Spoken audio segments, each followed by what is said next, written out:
This video talks about the concept of coefficient of determination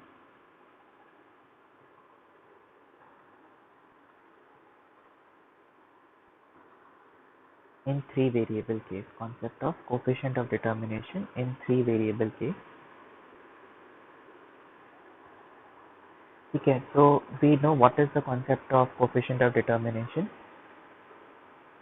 So for that, first we know that you have three types of variation in your data. Total sum of squares, which is summation yi minus y bar whole square की आपकी जो y values हैं उनमें mean के around deviation क्यों है. तो small letters में हो गया समेशन yi स्क्वायर. ठीक है. Then explain some of these deviations can be explained, so which is summation yi minus so explain some of deviation is summation yi hat minus y bar whole square. yi hat minus y bar whole square, because yi hat are the values which you can estimate using your model. ठीक है. उनका deviation y bar से is something which is being explained, so it is equal to summation yi hat whole square. It is equal to summation yi hat whole square, and the rest which you can't explain, which is your residual sum of square, is summation yi minus yi hat whole square. So it is equal to summation ui hat square. It is equal to summation ui hat square. So basically what is the equation? That summation yi square, which is your explained variation, which is your total variation in your y data, कि हर एक की veg क्यों अलग हो रही है. ठीक है. हर एक की y वैल्यूज क्यों अलग है. ठीक है. It is equal to summation yi hat square. One is which can be explained, ठीक है, using our regression model, and the next is summation ui hat square. Next is summation ui hat square. ठीक है. So this is TSS is equals to ESS plus RSS. If you divide by TSS on both sides, so you get TSS by TSS, TSS by TSS, and RSS by TSS. 1 is equal to this quantity has a special name. It is called as coefficient of determination, and it is equal to capital R square plus RSS by TSS. What is the meaning of capital R square? How much percentage of the variation in y values is explained by your regression model, the explanatory variable which you have taken. ठीक है. तो यहाँ से ये भी आप याद रखना that R square is equals to 1 minus RSS by TSS. So it is equal to 1 minus summation ui hat square by summation yi square. Summation ui hat square by summation yi square. ठीक है. And also we have proved that in a two variable model,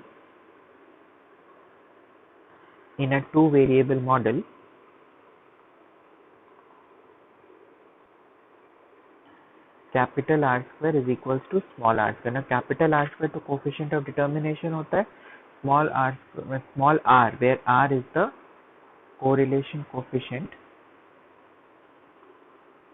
R is the correlation coefficient between x and y. ठीक है.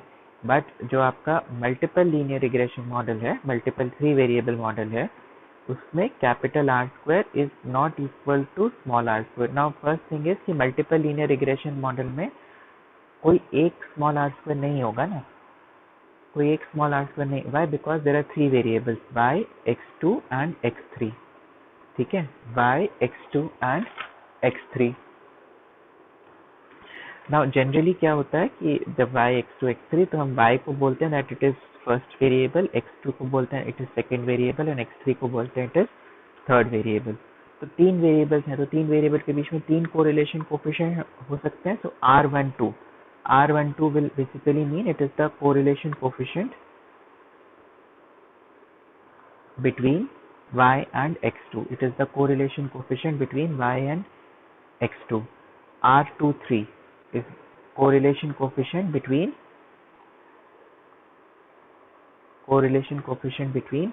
x2 and x3, and R13 is basically correlation coefficient between x1 and x3 between x1 नहीं है y and between y and x3. So you have three sorts of correlation coefficient in case of a multiple linear regression model. तो जो overall coefficient of determination है वो किसी एक correlation coefficient के square के बराबर नहीं होता. ठीक है, तो this is the first distinction you have to remember.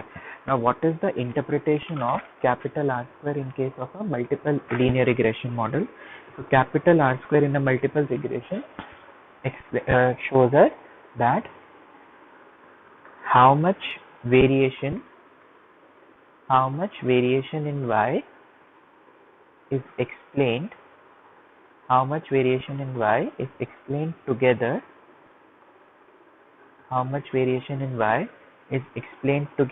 by x2 and x3 कि दोनों वेरिएबल्स मिला के कितना परसेंटेज ऑफ वेरिएशन y में एक्सप्लेन कर पाते हैं, ठीक है. तो we will do one numerical and see कि इसका कैसे आपने इंटरप्रिटेशन करना है. ठीक है. अच्छा, now let us derive this R square in case of a 3 variable model. Derivation.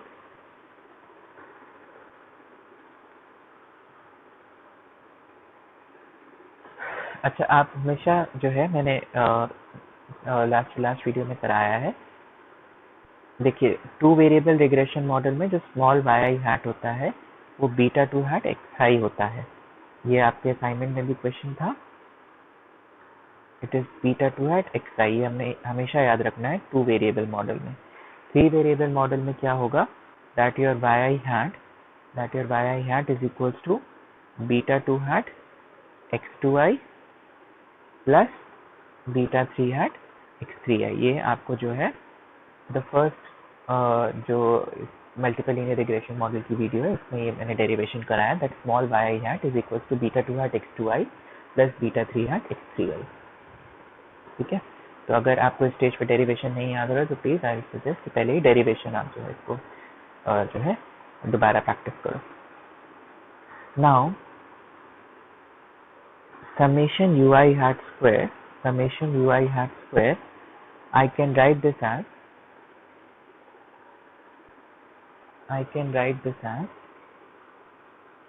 summation ui hat. Is there any issue? क्योंकि आप ui hat square summation निकालते कैसे, जो कि आपका RSS है, कैसे निकालते हो? तो बेसिकली जो आपके रेसिडुअल है, स्क्वायर्ड रेसिडुअल, तो रेसिडुअल मल्टीप्लाइड बाय रेसिडुअल करके उसका सम कर रहे हो. ठीक है, यही मीनिंग है इसका.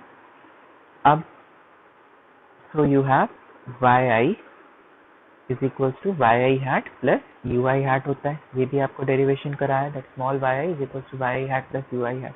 तो इसमें मैं लिख सकता हूँ दैट समेशन एक ui हैट को मैंने ऐसे ही रखा और एक ui हैट की जगह मैंने लिख दिया yi माइनस yi हैट. एक ui हैट की जगह मैंने लिख दिया yi माइनस yi हैट. ठीक है. Next step, summation ui hat yi minus, now what is yi hat अभी जैसे हमने लिखा, so it is equal to beta 2 hat x2i plus beta 3 hat x3i. so this becomes minus beta 2 hat x2i minus beta 3 hat x3i. ठीक है. so this becomes, it is equal to summation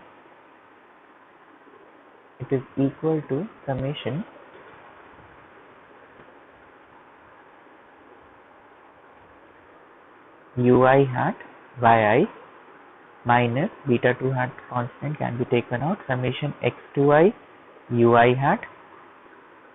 ठीक है, minus beta 3 hat summation x3i ui hat. ठीक है. अब ये और ये टर्म जो है वो जीरो होते हैं. क्यों जीरो होते हैं? तो दिस इज बेसिकली जब आप रेसिडुअल्स को एक्सप्लेनेटरी वेरिएबल से मल्टीप्लाई करते हो तो आंसर जीरो आता है. ये कहाँ से आता है? Numerical properties of OLS estimator. जब हमने 2 वेरिएबल मॉडल में टू वेरिएबल मॉडल में numerical properties of OLS estimator, तो उसमें आप जाके देखोगे कि हमने प्रूव किया था that summation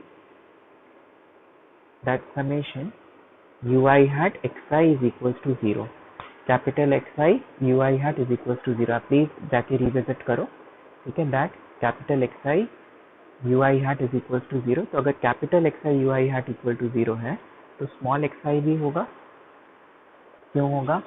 What I am saying is, what is the meaning of summation small xi ui hat? So it is equal to summation xi minus x bar ui hat. So it is equal to summation ui hat xi minus x bar summation you I hat. अब ये तो आपको याद होगा कि सम of residuals जो होता है वो जीरो होता है, यानी कि summation X I U I hat summation you I hat X I equal to zero होता है. तो ये आप रिविजिट करो कि अगर रेसिडुअल्स को चाहे एक्सप्लेनेटरी वेरिएबल के एब्सोल्यूट वैल्यू या उनकी डेविएशन से मल्टीप्लाई करेंगे तो आंसर जीरो आएगा. तो मल्टीपल लीनियर रिग्रेशन मॉडल में इसका प्रूफ नहीं मैं करा रहा, लेकिन कॉन्सेप्ट वही है कि रेसिडुअल्स को चाहे x2 की वैल्यू से मल्टीप्लाई करो या x3 की वैल्यू से मल्टीप्लाई करो, आंसर जीरो आएगा. ठीक है, दैट मीन्स हमारे पास क्या बच गया, that summation ui hat square, which is your RSS, can also be written as summation ui hat yi. It can also be written as summation ui hat yi. ठीक है, so now again ui hat, so again I can write it as yi minus yi hat into yi. There is a specific purpose why we are doing this. ठीक है, so this becomes summation yi minus yi hat is beta 2 hat x2i minus beta 3 hat x3i multiplied by yi. ठीक है, तो इससे क्या हुआ, that summation ui hat square LHS में तो yi मल्टीप्लाई हो गया, तो ये बन गया समेशन yi स्क्वायर. ठीक है, फिर minus beta 2 hat summation yi x2i minus beta 3 hat summation yi x3i. ठीक है, तो अगर आप जो है माइनस बीटा 2 hat और माइनस बीटा 3 hat को उधर ले गए तो बेसिकली आपकी इक्वेशन आई that summation yi square is equal to beta 2 hat summation yx2, मैं आई नहीं लिख रहा, plus beta 3 hat summation yx3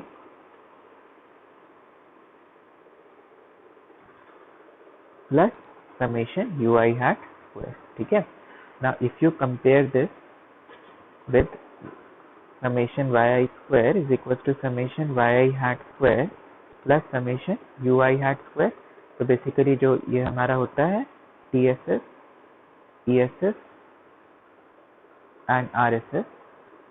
ठीक है, अगर हम इससे कंपेयर करते हैं इसको, तो यानी कि ये तो TSS हो गया, ये आपका ESS हो गया, तो ये जो पूरा टर्म है this is nothing but your ESS, explain sum of square. So what is the conclusion? Very important conclusion which we have drawn from here, that explain sum of squares is equals to beta 2 hat summation yx2 plus beta 3 hat summation yx3 plus beta 3 hat summation yx3. ठीक है, तो अगर आपको अपने model में are square calculate करना है तो R square is ESS by TSS. तो ESS यही हो गया beta 2 hat summation yx2 plus beta 3 hat summation yx3 upon total sum of square is summation y square. Total sum of square is summation y square. Is it clear? ठीक है, so if we do this for your wages and education wala data, if we do this for wages and education wala data, so you have y x2 x3 34 10 20 2318 sorry 8 23 8 36 6 11 24 4 9 and 48 12. So x2 क्या था, years of education past high school, and x3 years of experience, and y is wages in thousands of dollars. तो इसमें जब हमने calculate किया था तो beta 2 hat आया था -0.25, बीटा 3 हैट आया था 5.5 एंड बीटा 1 हैट आया था -23.75, ठीक है। तो आर स्क्वायर क्या फॉर्मूला यूज करना है, beta 2 hat summation Y X two plus beta 3 hat summation Y X three upon summation Y square, ठीक है। तो क्या क्या वैल्यूज आएंगी, -0.25, इसकी वैल्यू आएगी 62, हमने कैलकुलेट की थी, देन 5.5, इसकी वैल्यू आई 52 अपॉन समेशन वाई स्क्वायर। अगर आप समेशन वाई स्क्वायर करोगे तो उसकी वैल्यू आएगी 272। प्लीज ये सब सॉल्व करके देखना। तो इस केस में जो है this is coming out to be 0.994, that means your r square is equals to 0.994, which in percentage terms is 99.4%, ठीक है। so this basically means कि 99.4% of the variation in salary is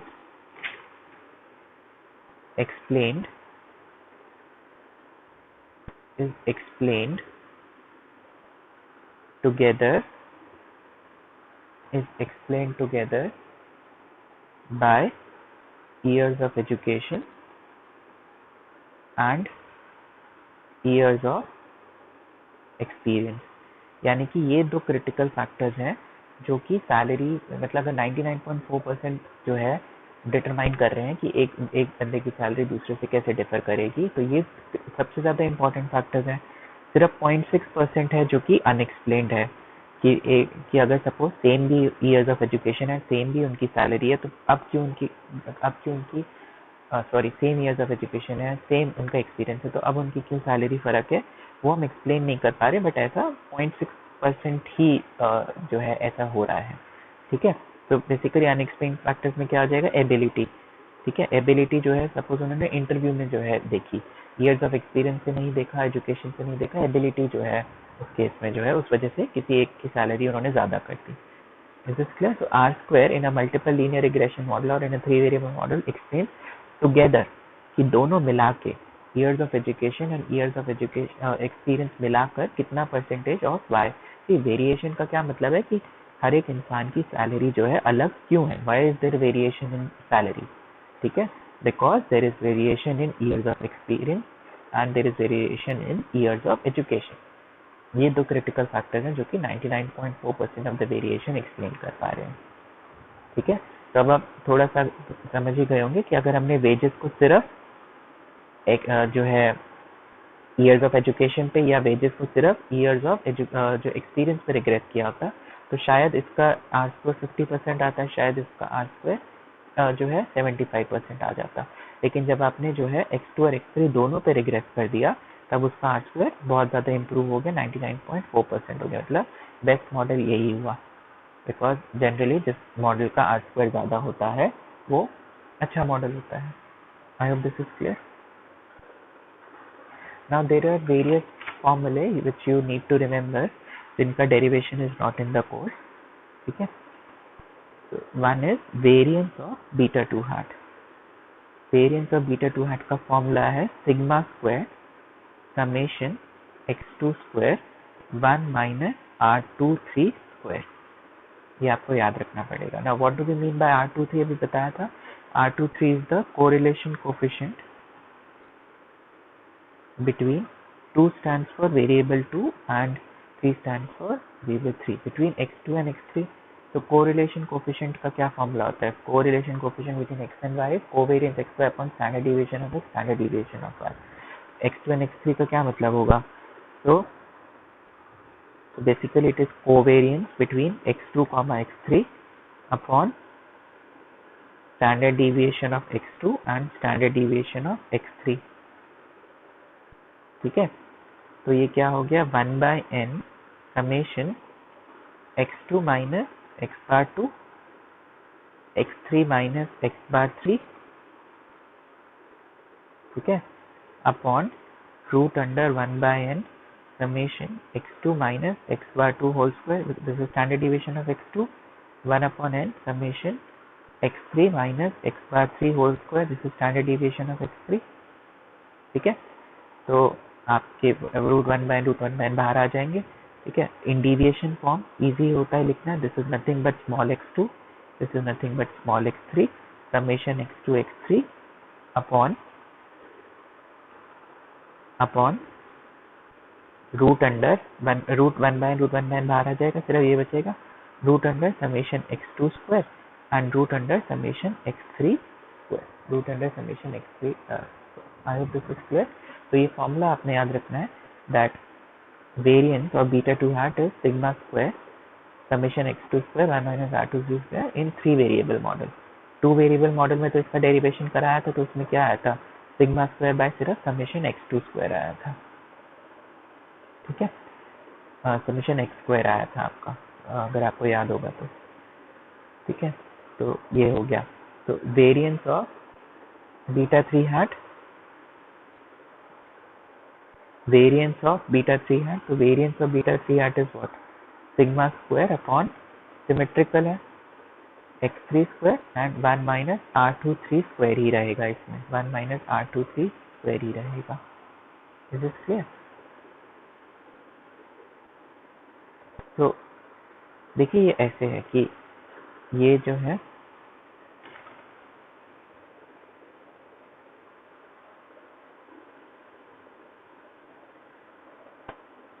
ये अलग इससे मल्टीप्लाई हो रहा है, तो ठीक है, तो ब्रैकेट इधर भी लगाइए, कंफ्यूज नहीं होना। Summation x2 square is one term and 1 minus r23 square is one term. ठीक है, तो यहाँ पे ब्रैकेट्स है। Now what is the problem here कि आपको सैंपल वैल्यूज में आप x2 से स्मॉल x2 निकाल सकते हो, x3 से स्मॉल x3 निकाल सकते हो, r23 निकाल सकते हो। The only issue is sigma square. What is sigma square? Sigma square जो है पॉपुलेशन वेरिएंस है, it is population variance. Population variance क्योंकि पॉपुलेशन नोन नहीं होती है तो पॉपुलेशन वेरिएंस अननोन होती है, पॉपुलेशन वेरिएंस अननोन होती है। ठीक है, तो हम इसको एक एस्टिमेटर से एस्टिमेट करते हैं जो कि होता है sigma hat square which is generally equal to RSS, is generally equal to RSS upon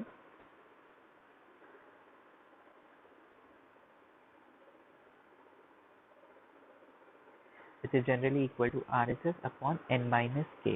ये मैंने 2 वेरिएबल रिग्रेशन मॉडल के केस में कराया था, ये n minus 2 था उसमें, क्योंकि k क्या होता है, k is the number of variables in the model, k is the number of variables in the model। ठीक है, so sigma hat square is RSS upon n minus k। so what is RSS? RSS is your summation ui hat square upon, अगर 3 variable model है तो उस case में n minus 3 हो जाएगा, 3 variable model है तो उस केस में n minus 3 हो जाएगा, 2 वेरिएबल है तो n minus 2 हो जाएगा। ये कैसे कैलकुलेट करोगे? तो मॉडल ये तो आप कैलकुलेट कर सकते हो ना, जब आपके पास जो है कैपिटल Y आ गया, yi hat आ गया, तो y minus yi hat is ui hat, उसका स्क्वायर है ये, तो residual sum of square is something which can be easily calculated, residual sum of squares is something which can be easily calculated। ठीक है, आई hope this is clear. ठीक है, और residual sum of squares आप कैसे निकाल सकते हो? How can you find summation ui hat square?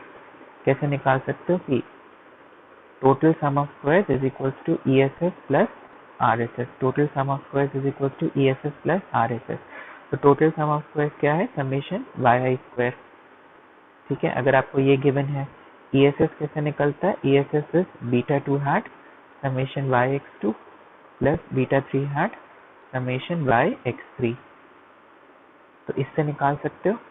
ठीक है, तो RSS would be TSS minus ESS। तो एक बार आपको RSS मिल गया तो आपने इसमें पुट कर दिया, उसमें पुट कर दिया तो आपको सिग्मा हैट स्क्वायर मिल जाएगा, सिग्मा हैट स्क्वायर मिल जाएगा तो जहाँ जहाँ सिग्मा स्क्वायर है उसको रिप्लेस कर दोगे सिग्मा हैट स्क्वायर के लिए to find out what are the variances of beta 3 hat and beta 2 hat. तो बेसिकली वेरिएंस क्यों निकालना पड़ता है कोफिशिएंट का, वो हाइपोथेसिस टेस्टिंग में यूज होता है। ठीक है, वो हाइपोथेसिस टेस्टिंग में यूज होता है। Is this clear? और बेसिकली एफिशिएंसी देखने के लिए, क्योंकि एफिशिएंसी का मतलब लोअर वेरिएंस होता है। तो इसमें आपको फॉर्मूला याद करने हैं for variance of beta 2 hat, variance of beta 3 hat, then residual sum of squares का, देन एक और जो है फॉर्मूला याद रखना होता है। Again there is no derivation, the formula is covariance between beta 2 hat and beta 3 hat.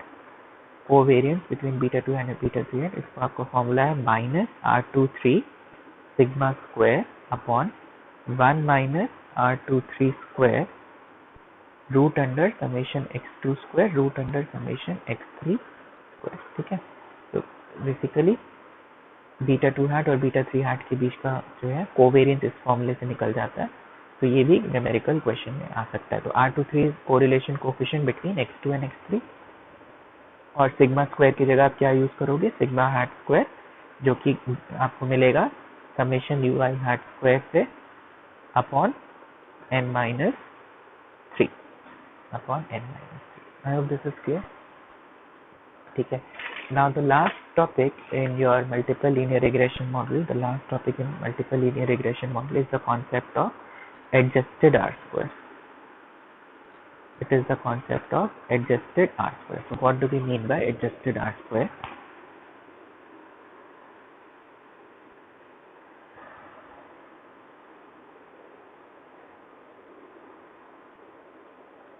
Suppose we say that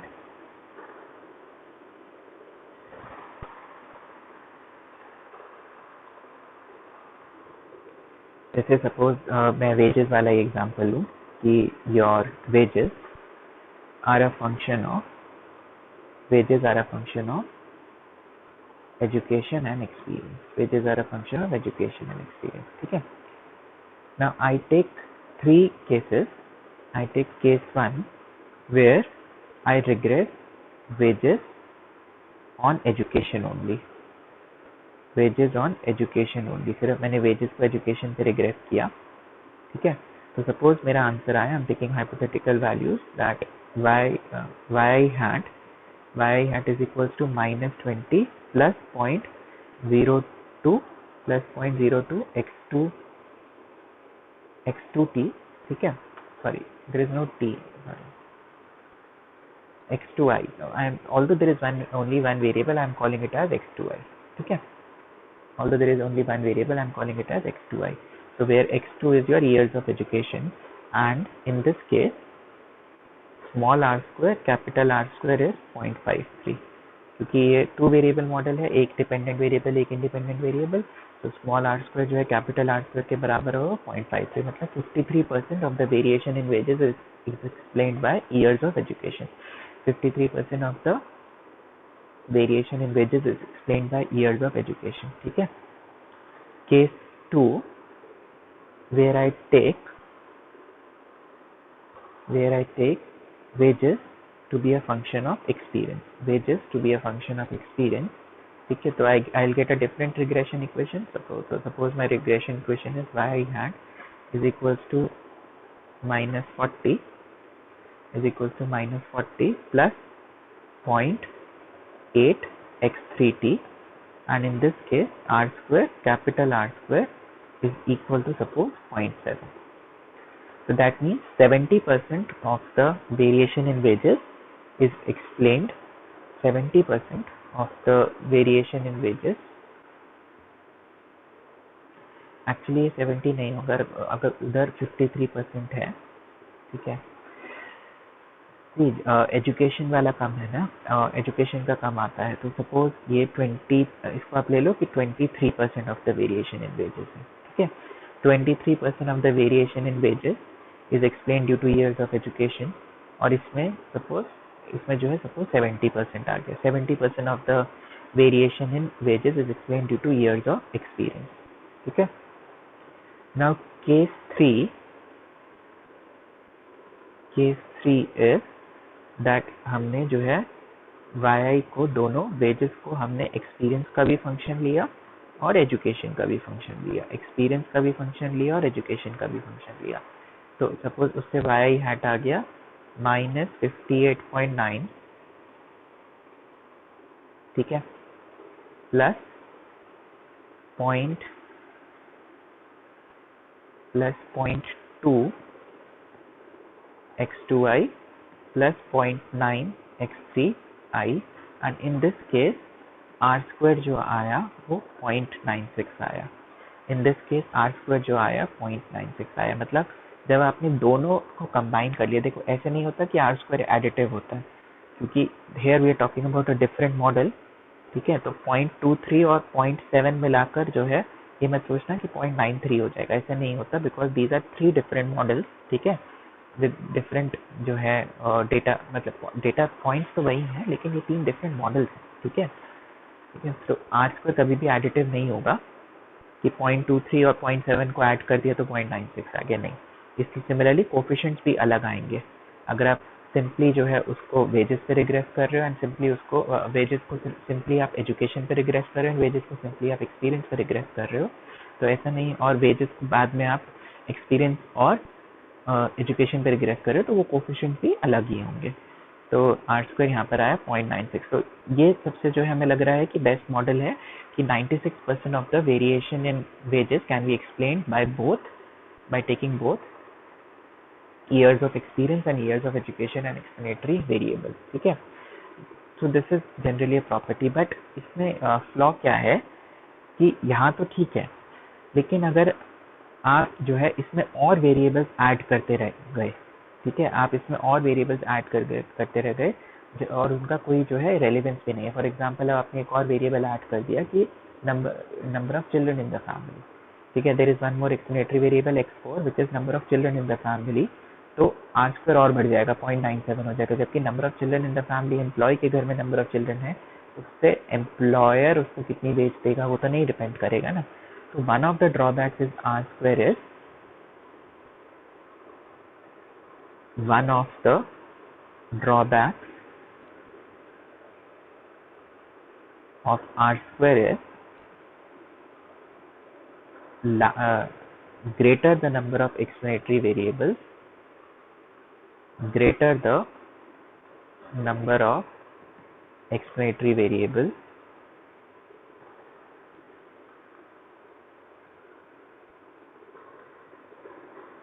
greater the number of explanatory variables, higher will be r square. Greater the number of explanatory variables, higher will be r square. That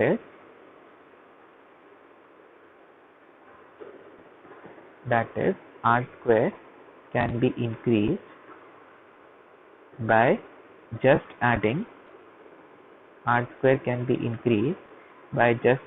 more explanatory variables. R square can be increased by just adding more explanatory variables. So this is a flaw कि आप जितने explanatory variables add करते जाओगे, इसका मतलब आप जो है हायर R square अचीव करोगे और क्या होगा कि हमने अपना जो है उसको बेटर बना दिया। But this is not appropriate, even this is not appropriate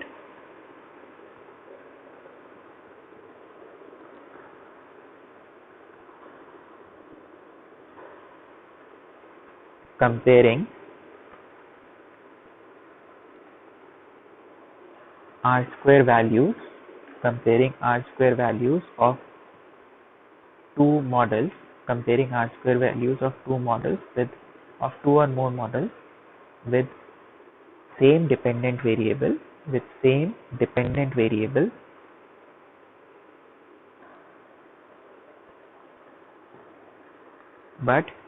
different number of explanatory variables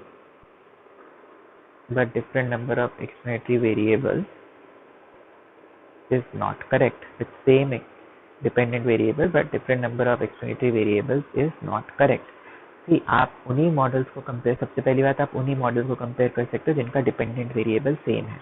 independent variables अलग तो होंगे ही ना, जैसे डिपेंडेंट वेरिएबल यहाँ पर क्या है, वेजेस है, ठीक है, यहाँ पर भी वेजेस है, यहाँ पर भी वेजेस है, ठीक है, तो इस केस में सिंपली अगर आप वेरिएबल्स आप जो है सिंपली ये नहीं कह सकते that the third model is better because it gives a higher R square. Why? Because this is an inherent property of R square कि अगर आप जितने ज़्यादा एक्सप्लेनेटरी वेरिएबल्स डालोगे आर स्क्वायर की वैल्यू बढ़ जाएगी. तो then how do we compare models with same dependent variable? तो बेसिकली किन मॉडल्स को कंपेयर करना होता है? डिपेंडेंट वेरिएबल जिनका सेम है, जिनका डिपेंडेंट वेरिएबल ही अलग है. अब आप वेजेस और जो है प्रॉफिट के मॉडल्स को कंपेयर तो नहीं कर सकते ना, तो एंटायरली डिफरेंट ही जो है कॉन्सेप्ट है. ठीक है, तो basically we are talking about 3 wage models कि इनमें से कौन सा बेटर है. तो R square is not an appropriate criteria. Why? Because R square can simply be increase by increasing the number of explanatory variables. ठीक है, so then we take help of the concept of adjusted r square. We take help of the concept of adjusted r square जिसको हम r bar square से represent करते हैं. Adjusted r square which is called as r bar square. So it basically takes into account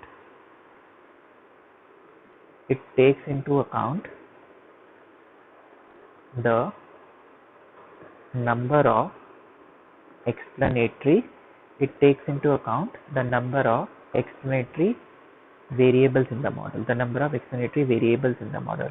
तो takes into account का क्या मतलब है कि जितने ज़्यादा आप वेरिएबल्स ऐड करोगे तो ये कुछ ना कुछ पेनल्टी लगाएगा आपके आर स्क्वायर पे. ठीक है, कि इस पे आर स्क्वायर पे कुछ ना कुछ पेनल्टी लगाएगा.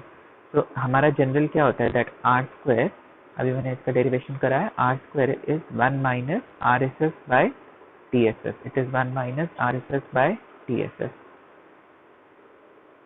ठीक है, दिस इज जो जनरल आप आर स्क्वायर कैलकुलेट करते हो that is called as unadjusted. So now we have a new term for it. It is called as unadjusted coefficient of determination. ठीक है, आर बार स्क्वायर का formula होता है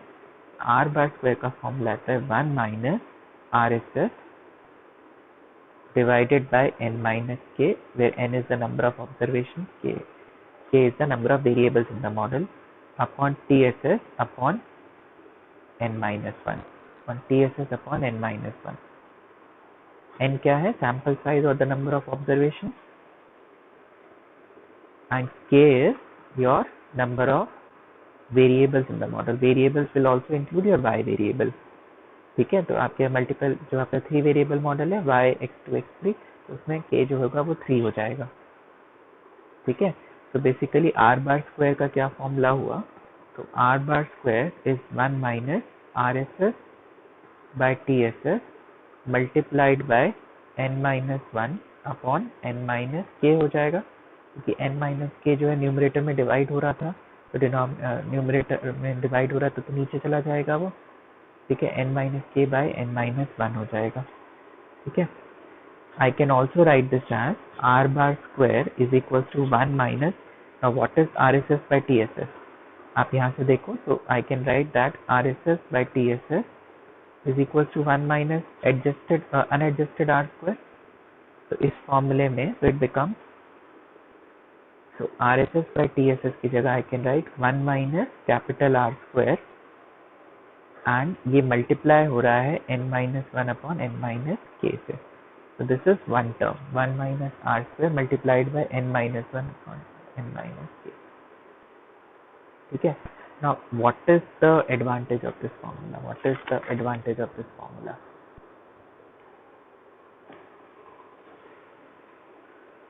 इससे क्या हो रहा है देखो, property if I discuss features of are bar square.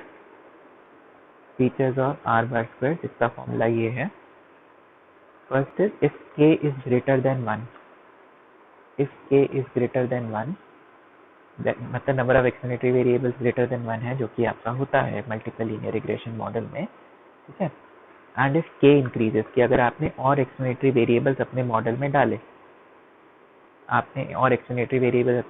डाले, तो n minus 1 upon n minus k पे क्या हो रहा है? ठीक है, अगर k इंक्रीज कर रहा है तो n माइनस k जो है फॉल करेगा, क्योंकि k एक बड़े नंबर से आप सब्ट्रैक्ट कर रहे हो तो n माइनस के फॉल कर जाएगा. अगर n माइनस के फॉल कर रहा है मतलब आपका डिनोमिनेटर फॉल कर रहा है, मतलब ये वाला टर्म जो है वो इंक्रीज करेगा. तो k बढ़ने से क्या होगा? k बढ़ने से आपका ये वाला टर्म जो है वो इंक्रीज कर रहा है। ठीक है, तो अगर ये वाला टर्म इंक्रीज कर रहा है तो 1 में से आप एक बड़ा नंबर सब्ट्रैक्ट कर रहे हो, 1 में से आप एक बड़ा नंबर सब्ट्रैक्ट कर रहे हो, तो आर बार स्क्वायर कम हो जाएगा। ठीक है, so if k increases, so number of exponential variables in your model, number of variables in your model increases, तो 1 minus a greater number, 1 minus a greater number is a smaller number, is a smaller number। क्यों greater number हुआ, दोबारा आप देख सकते हो कि are bar square का ये वाला फॉर्मूला है, सपोज ये वाला लिया, तो अगर k बढ़ा तो n माइनस के जो है कम हो गया, n माइनस के कम हो गया, तो ये फ्रैक्शन जो है, ये वाला फ्रैक्शन जो है ये बढ़ गया, ये तो एज इट इज रहा, ये वाला फ्रैक्शन जो है ये बढ़ गया। ठीक है, नहीं सपोज k बढ़ा तो आपका आर स्क्वायर भी बढ़ जाएगा। ठीक है, आपका आर स्क्वायर भी बढ़ जाएगा। ठीक है, आर स्क्वायर आपका बढ़ गया और यहाँ पर आपका ये नंबर बढ़ गया, तो आप 1 में से एक ग्रेटर नंबर आप सब्ट्रैक्ट कर रहे हो। ठीक है, दिस इज जनरल कॉन्सेप्ट, 1 में से एक ग्रेटर नंबर आप सब्ट्रैक्ट कर रहे हो, तो are bar square will fall. Just ये आप नहीं तो आप इतना याद रखो, क्योंकि k यहाँ डिनोमिनेटर में आ रहा है, तो k के बढ़ने से आर बार स्क्वायर जो है फॉल करता है। ठीक है, तो आर बार स्क्वायर जो होगा वो हमेशा जो है आपके आर स्क्वायर से जो है कम होगा या इक्वल होगा। इक्वल कब होगा, इक्वल कब होगा, आप फॉर्मूले से देख सकते हो कि अगर आपकी आर स्क्वायर 1 है, अगर आपका आर स्क्वायर 1 है, ठीक है, मतलब कोफिशिएंट ऑफ डिटर्मिनेशन 1 है, मतलब आप 100% वेरिएशन जो है एक्सप्लेन कर पा रहे हो, तो अगर आप इस वाले फॉर्मूले में देखोगे, अगर आपने आर स्क्वायर को 1 डाल दिया तो 1 माइनस 0 हो गया, तो उस केस में your R bar square will also be equal to 1। ये वाला केस छोड़ के हमेशा जो आर बार स्क्वायर है, जो आर बार स्क्वायर है वो जो है आर स्क्वायर से कम होगा, जो आर बार स्क्वायर है वो आर स्क्वायर से कम होगा। What do we mean by this, as number of explanatory variable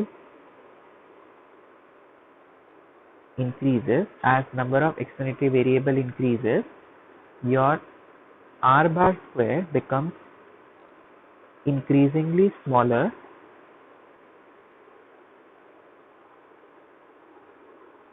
than r square, your r bar square that becomes increasingly smaller than r square। ठीक है, तो जैसे जैसे आपके एक्सप्लेनेटरी वेरिएबल्स बढ़ेंगे तो आपका आर स्क्वायर तो बढ़ेगा, लेकिन आर बार स्क्वायर उतना कम होता चला जाएगा, मतलब वो जो है वो रिड्यूस होता जाएगा, वो नहीं बढ़ता है एक्सप्लेनेटरी वेरिएबल्स इंक्रीज करने के साथ। Is this clear? तो अगर आपने एक्सप्लेनेटरी वेरिएबल्स इंक्रीज किए, ठीक है, अगर आपने एक्सप्लेनेटरी वेरिएबल्स जो है इंक्रीज किए, तो what do I mean by this is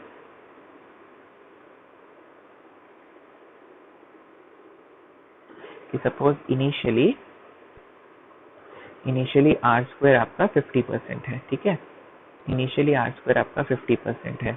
अब जो है आपने एक्सप्लेनेटरी वेरिएबल इंक्रीज किए, तो आपका जो न्यू आर स्क्वायर है वो 60% हो जाएगा, लेकिन जो आपका एडजस्टेड आर स्क्वायर है वो उतना नहीं बढ़ेगा जितना ये बढ़ा। एडजस्टेड आर स्क्वायर सपोज जो है वो 55% हो गया, एडजस्टेड आर स्क्वायर जो है वो सपोज 55% हो गया। ठीक है, अब क्या हुआ कि आपने और एक्सप्लेनेटरी वेरिएबल्स ऐड कर दिए, अब क्या हुआ, आपने और एक्सप्लेनेटरी वेरिएबल्स ऐड कर दिए। ठीक है, तो R square is 65%, R square is 65%। ठीक है,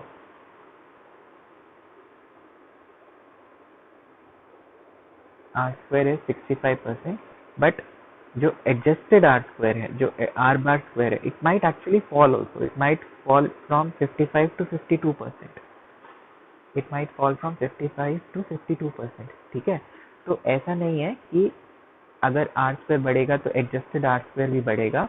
जैसे जैसे आर स्क्वायर बढ़ता है, ठीक है, आर बार स्क्वायर जो है adjusted R square increasingly smaller हो जाता है आर स्क्वायर से, ये प्रॉपर्टी होती है। ठीक है, ये प्रॉपर्टी होती है। तो बेसिकली अगर आप एक्सप्लेनेटरी वेरिएबल्स इंक्रीज करते हो, तो आर स्क्वायर इंक्रीज करता है हमेशा, ठीक है। लेकिन आर बार स्क्वायर क्या है, इट माइट इंक्रीज और डिक्रीज, इट माइट इंक्रीज और डिक्रीज, ठीक है। इट माइट इंक्रीज, अगर आपने बहुत सारे और एक्सप्लेनेटरी वेरिएबल्स डाल दिए, ठीक है, तो it might also start falling. ऐसा नहीं है कि हमेशा ही ये जो है फॉल, जैसे यहाँ पर मैंने आपको एक्सप्लेन किया कि 50% था इनिशियली, उसके बाद आर स्क्वायर 60% हो गया, आर जो एडजस्टेड आर स्क्वायर उससे कम ही होगा, 55% होगा एक वेरिएबल ऐड। लेकिन अगर आपने एक और एक्स्ट्रा ऐड कर दिया, ठीक है, तो ये 65 हो गया, तो ये क्या पता ये उससे और छोटा हो गया, ये जितना पहले था 55 उससे 52 हो गया, ठीक है। This is the property of your adjusted R square, ठीक है। तो अगर आपके पास दो मॉडल्स हैं, ठीक है, अगर आपके पास दो मॉडल्स हैं with the same independent variable, with the same dependent variable, कि यहाँ पर दोनों साइड जो है वेजेस हैं, और आपको जो, और इनके एक्सप्लेनेटरी वेरिएबल्स अलग हैं, जैसे सपोज इसमें सिर्फ x2 है, इसमें सिर्फ x2 है और x3 है, या एक आपका हो सकता है जिसमें सिर्फ x3 हो जाए, लेकिन यहाँ पर वेजेस ही हैं जो हमने डिस्कस किया। तो अगर आपको तीनों को कंपेयर करना हो कि तीनों में सबसे अच्छा मॉडल है कौन सा है, तो वो मॉडल अच्छा होता है जिसका एडजस्टेड आर स्क्वायर जो होता है वो हाईएस्ट होता है, जिसका एडजस्टेड आर स्क्वायर जो होता है वो हाईएस्ट होता है, क्योंकि एडजस्टेड आर स्क्वायर ने कहीं ना कहीं पेनल्टी लगाई होती है एक्सप्लेनेटरी वेरिएबल को इंक्रीज करने पे। So basically the rule is we add variables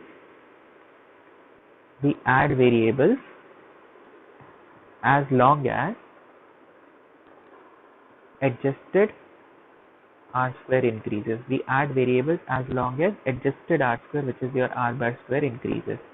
ठीक है, तो हमेशा एक्सप्लेनेटरी वेरिएबल ऐड करने से r bar square फॉल नहीं होगा, इट में इंक्रीज और इट में फॉल।